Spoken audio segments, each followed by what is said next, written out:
30 minutes before turning in my college entrance exam, I suddenly made a bold decision, staring at that perfect answer sheet. I slowly crossed out the name and ID number line by line. After I was done, I tossed the pen aside. A rush of revenge washed over me, because behind that impulsive choice was years of silence and humiliation, and it would completely change my future. A few days earlier, my stepmother quietly came into my room. She gave me a second-hand Walkman, calling it a reward for getting accepted to a top university. I thought it was a celebration before the exam, but soon she showed her true colors. She wanted me to take the exam for my half-brother. I knew the risk could destroy my entire future, so I refused without hesitation and handed the Walkman back to her. I thought that would be the end of it, but that night, as I lay on the couch in the storage room, all the memories of these years came flooding back. My father cheated while my mother was pregnant, and the heartbreak eventually killed her on the day of the funeral. When I tried to ask my father for help, my stepmother shut me down cold. In the end, I walked alone holding my mother's ashes. Even after my father brought me home, I was forced to sleep in the storage room without even a real bed, and my half-brother looked at me with nothing but disgust. I slept on that couch downstairs for 10 years,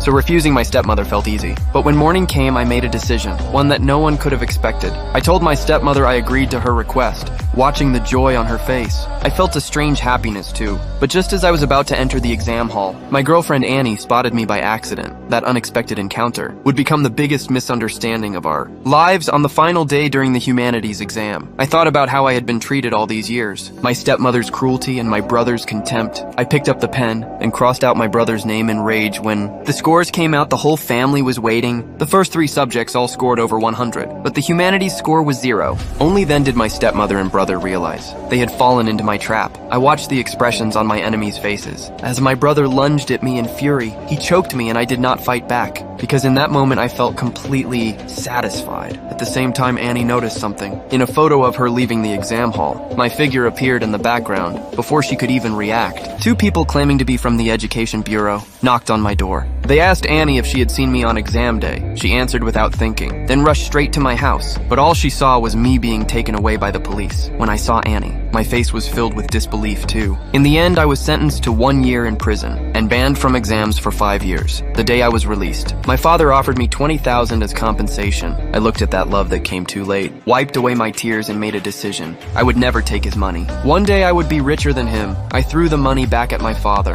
then got on a bus heading to America. What I did not know was that broke and alone, I would one day become a scam genius worth hundreds of millions.